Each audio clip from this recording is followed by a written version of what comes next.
le président Macky Sall élection locale yi weesu yéen ñëpp suivre ngeen ni campagne na def na tournée économique prétexte pour dem inaugurer et tout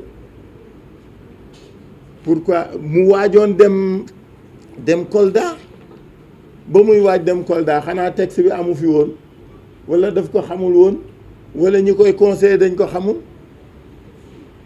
Ce fut un stratagème pour que moom mu renoncer à sa tournée de Kolda et que sa majorité ait renoncé à son rassemblement pour jéem a naxtaal wala nax askan wi ci ñun kat lii ñu bëgg a teg ni yoon la ñun respecté nañ ko te xam nañ bi yoon.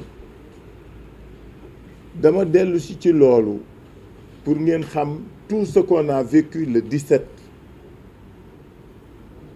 parce que le 17 nag c'est à marquer d'une pierre blanche dans ce pays. nit ñi ñàkk nañ ci seeni bakkan ñoo ngi leen di ñaanal yàlla na leen yàlla xare àjjana parce que nag espèce u xeex la boo xam ni dafa waroon mais surtout pour ñun jihaad la woon parce que nit ki suy xeex ngir li mu gëm suy xeex ngir li mu moom ak jaamu yàlla yam te jaamu yàlla suy xeex ngir gëm-gëmam mani su ca dee wàcc na suñu doom yooyu suñu rakk yooyu suñu jarbaat yooyu nga xam ni wàcc nañu liggéey ñoo ngi massawu seeni njaboot seeni wayjur seeni mbokk seeni xarit ils sont tombés sur le champ d'honneur fekki ña faatu woon mois de mars waaw réew mi moom xanaa sénégalais yi dañuy bëgg gàtt xel de 1960 à maintenant nañu wàññi régime yi fi tegaloo ñaata yoon la am ay bakkan yu faatu ci rassemblement ngeen xool rek de 2012 à maintenant ñi bakkan yi fi rot ci ay rassemblement. Il faut que les gens prennent conscience de ça. Ce régime est intrinsèquement violent et intolérant. Il est meurtrier. Et ce n'est pas normal. Je pense que il faut que réew mi di fàttaliku parce que xam nga day toll foo xam ni dañ naan ñëpp a yam ñëpp a yamuñu donc suñu jarbaat yooyu suñu mbokk yooyu ñoo ngi massawu seeni njaboot di leen jaal di leen ñaanal yàlla xare leen àjjana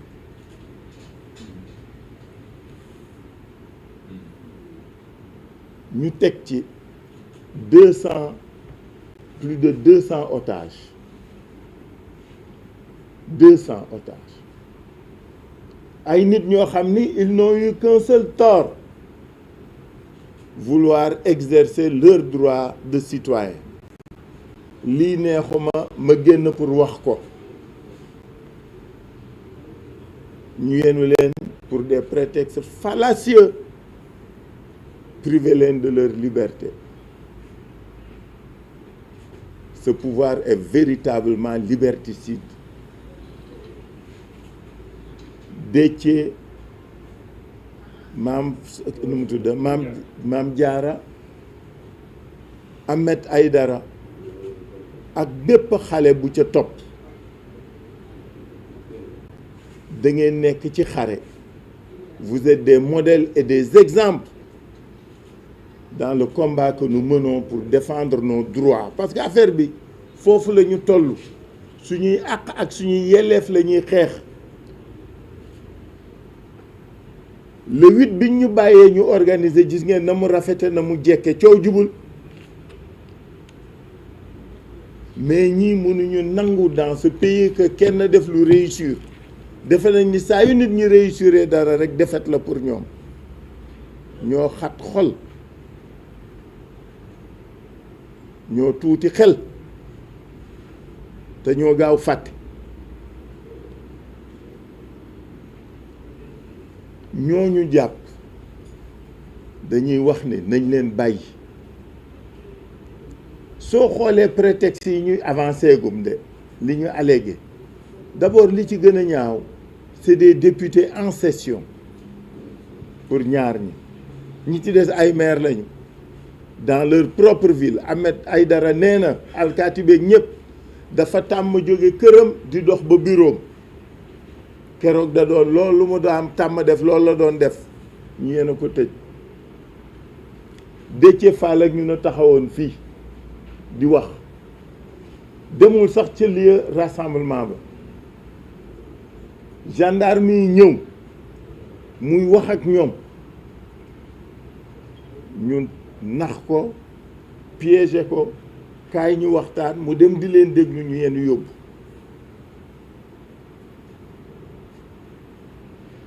Maam Jaara Faam di seeti Barthélemy Dias ñu yenn yóbbu. xam nga façon boobu moo jekkadi moo rafetadi ñoom ak 200 et quelques camarades yi góor jigéen mag ak ndaw yi ñu jàpp ce sont des otages pour jéem def pression ci ñun pour que li nga xam ne mooy combat bi ñuy mener pour les principes et pour la liberté ñu mën ko bàyyi. duñ ko bàyyi tey duñ ko bàyyi ëllëg parce que lu ñu gëm la. daf ñu wóor ni lii ñuy def mooy yoon lii ñuy def moom la ñu war def parce que Ablaye Bathily fàttali na ko démb barke démb nee na réew mi la lutte a toujours libéré et que tous ceux qui ont voulu s'affranchir et s'émanciper l'ont obtenu, l'ont fait par la lutte.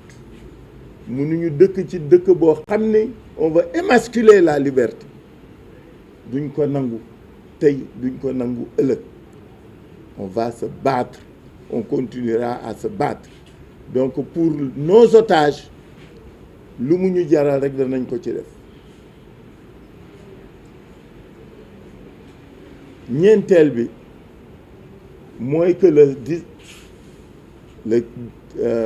17 mars, le 17 juin, c'était un combat pour la liberté, qui fut un grand moment de manifestation populaire.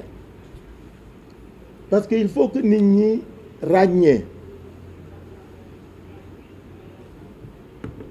dañ ni ñu du ngeen manifester ñun li ñu bëggoon mooy dem toog waxtaan ak nit ñi dem ñu xëy encercler place de la nation ci guddi ga ñu ni suñuy nit ku mën na egg place de la nation ku mënul fa nga nekk manifester fa manifester nañu wala manifester wuñu. Il est indéniable qu'on a manifesté. L'opinion nationale et internationale est témoin de ce que les jeunes, les femmes, les hommes, qui sont des citoyens, pas que des militants de Yewwi seulement, mais ce sont des citoyens, se sont répandus dans la rue, dans les rues, pour exprimer leur mécontentement, pour dire le droit à exercer leur liberté, leur droit à manifester. Parce qu'il est sacré que chacun se batte pour li mu moom. Et liberté, kooku nit a ko moomal boppam. Donc ce fut un succès.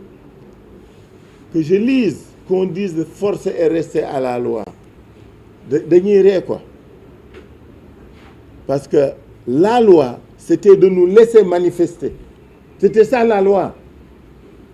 La loi, c'était de nous laisser faire notre rassemblement.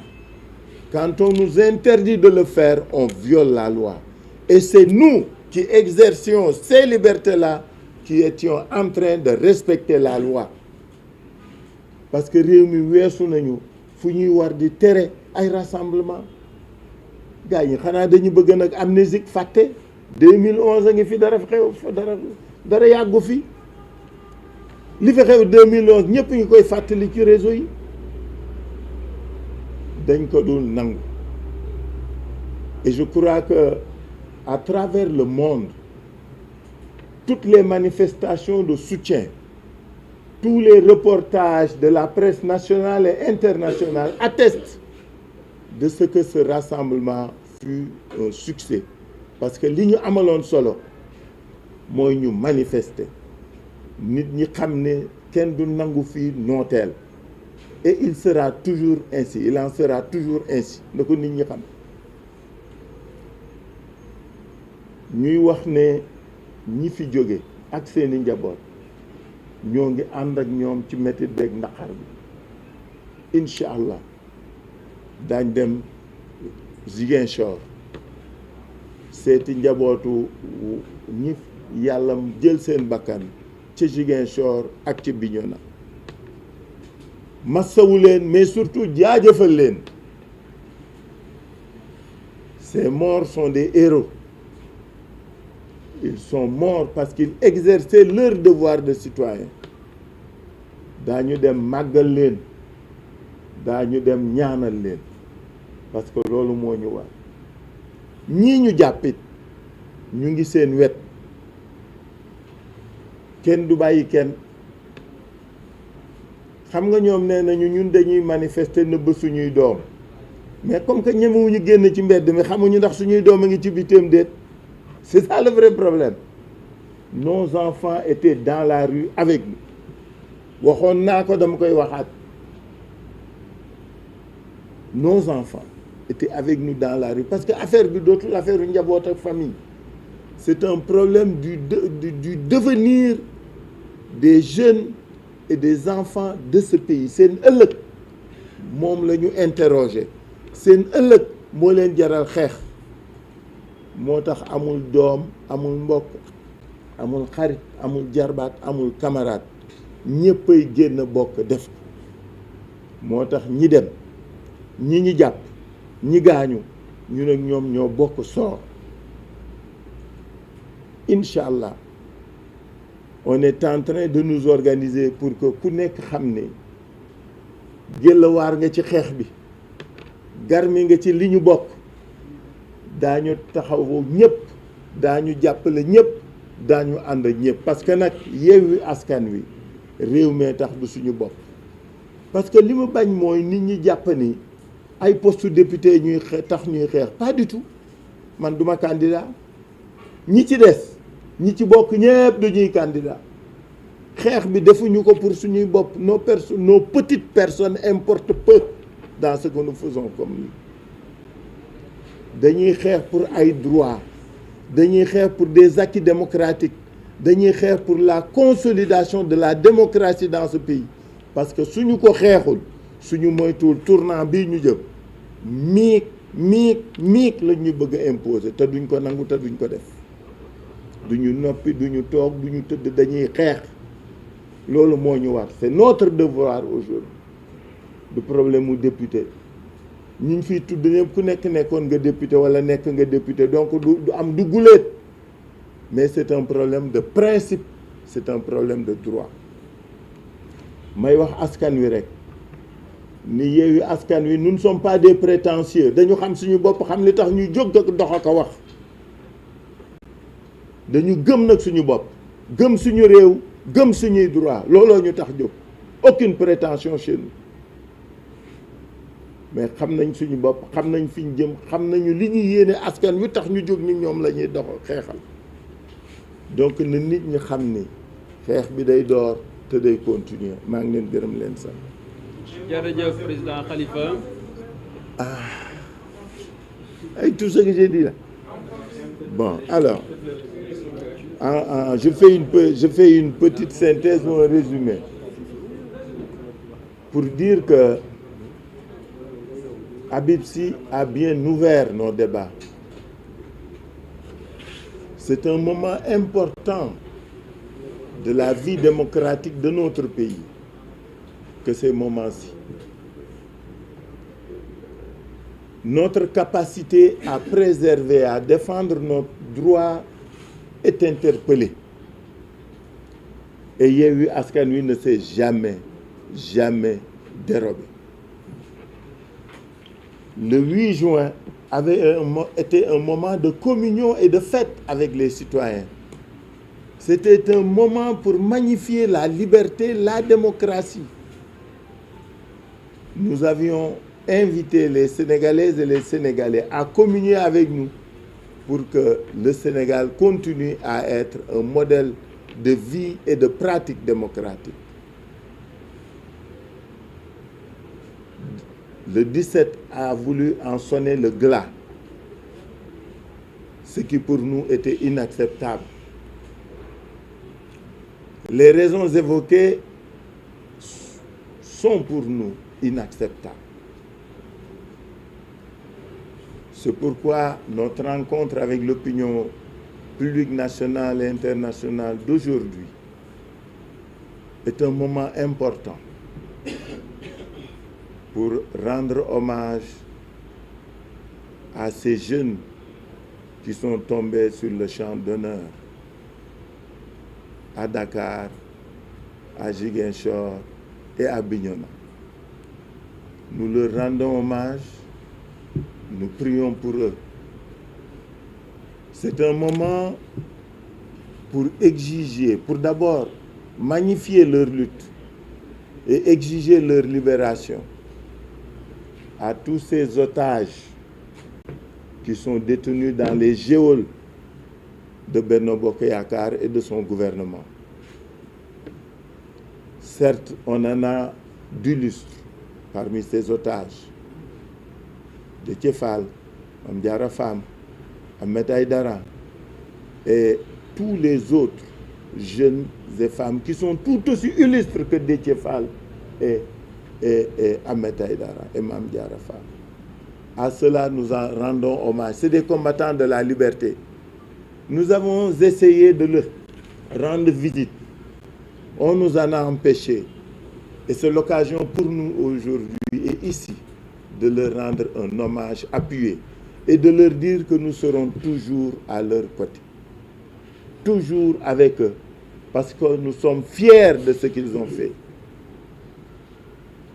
Vous savez pourquoi Yewwi Askan Wi est un creuset d'espoir? C'est parce qu'il est composé de femmes et d'hommes qui ont foi en leur pays, en son devenir, et qui sont conscients qu'il dépend d'eux, pas uniquement, mais en tout cas beaucoup d'eux, de faire en sorte que ce pays puisse rester démocratique et un pays de liberté.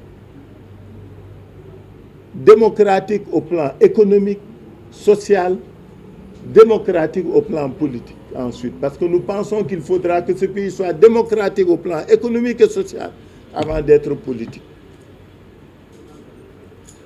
Donc Yewwi Askan Wi ne faillira jamais dans sa mission de porter les espoirs de ce pays. C'est la raison pour laquelle ces otages sont des combattants de la liberté. Être à leur côté est une obligation. À nos morts, nous rendons hommage, nous nous rendrons à Ziguinchor et à Bignona, Inch'Allah, très vite. À ces otages, nous serons toujours à leur côté, par toutes les formes d'assistance, de soutien et d'encouragement. Mais la meilleure manière de mériter la confiance de ceux qui sont partis et de ceux qui sont dans les geôles, c'est de continuer le combat. Et cela, ils doivent me croire, ce combat sera poursuivi. C'est ça que je voulais dire en résumé. Bathily a dit, il l'a rappelé, Benno Yewwi Askan Wi n'est pas prétentieux. Ceux qui la composent ne sont pas des prétentieux. Ce sont des jeunes filles, des jeunes garçons, des femmes et des hommes qui sont conscients et convaincus de leurs devoirs, de leurs obligations et qui se battent pour que le Sénégal de demain puisse être un Sénégal développé, un Sénégal uni, un Sénégal